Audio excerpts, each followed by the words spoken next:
Good morning, everybody.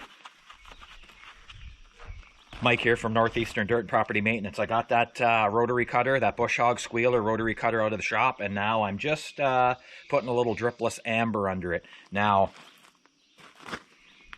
before you guys get your knickers in a knot and get all bent out of shape, I got it on the front of the L2501. And not the ideal safety stands or anything that goes with it, but that's what I had. And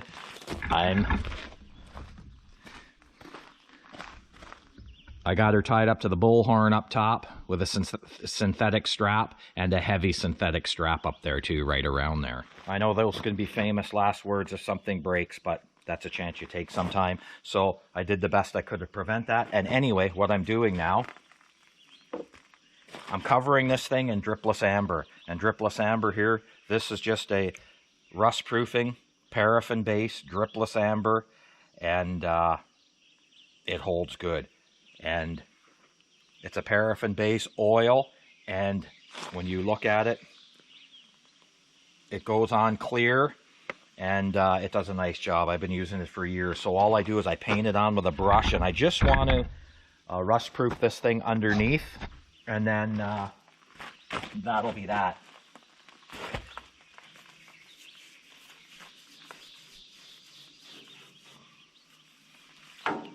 I do try and keep my risks to a minimum, but sometimes you just have to do stuff.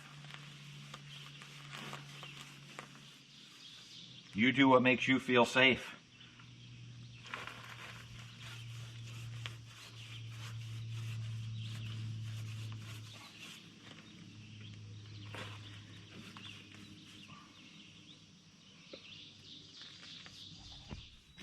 What happens with this dripless amber is when it heats up and the sun, it just generally heats up and the sun hits that bush hog, if it's outside or anything, what happens is this dripless amber, paraffin base, it starts to melt and it starts to creep and it just gets right inside all those little cracks and crevices. And well, have a look. There's a prime example right there of a rotary cutter that's 25 years old. Have a look underneath.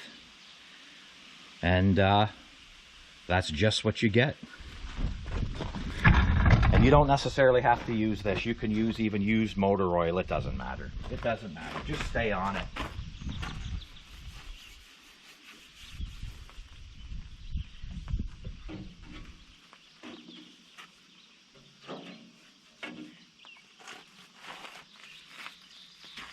And that's really all I wanted to do. I just wanted to get that done. We got that done underneath. Blades, they really don't matter, simply because that's just going to get wiped off in the grass anyway. So I got it underneath.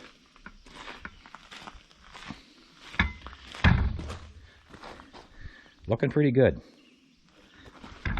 So that's where we are.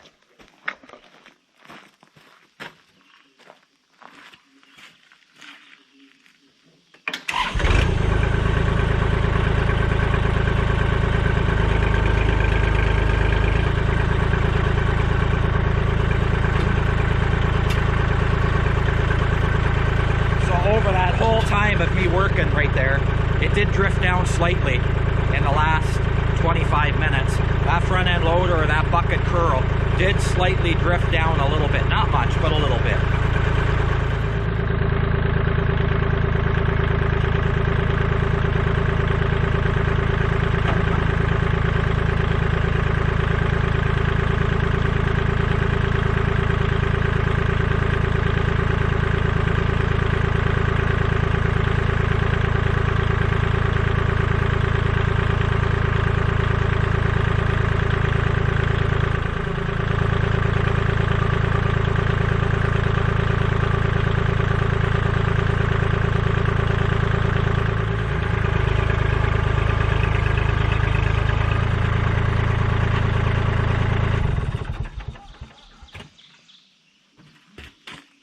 All right, and that's all there was to that.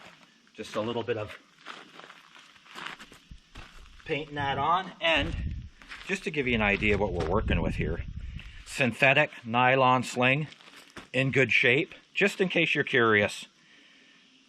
Vertical, single leg vertical, I assume when they're talking about this. 3,100 pounds, 3,100 pounds. Choker, you throw this into a choker right there, and you're rigging on a choker. So on a choker, 2,480 pounds on a choker on this sling. And we're going to look at its most powerful. In a basket, you can pretty much double. When you go into a basket, this is considered a basket right here. 2 eyes together from a single lifting point like this. Doesn't have to be a single lifting point, but that's what we're going to talk about right now.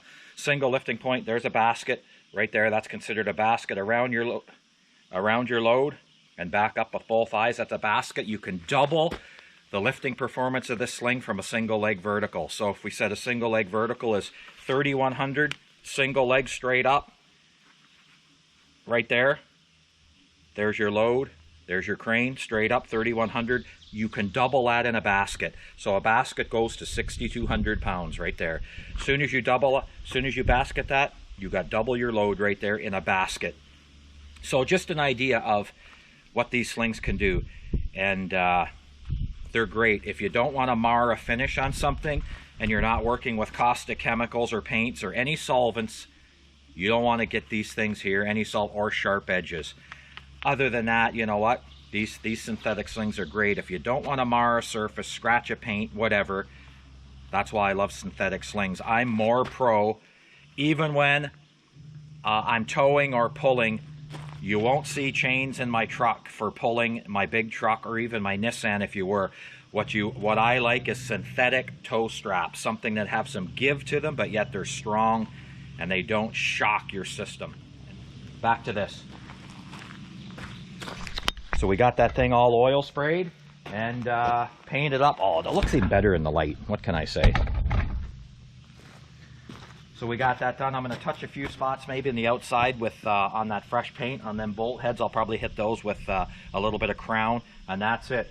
And then I will hook this up to the tractor whenever that may be. It may rain, so I'm kind of holding off a little bit, and it rained yesterday and last night, so it's pretty wet out here. I don't want to get in rotary cutting just yet, so we'll see what happens. But anyway, that's the rust proofing that I use, and I use that dripless amber paraffin base on a lot of stuff.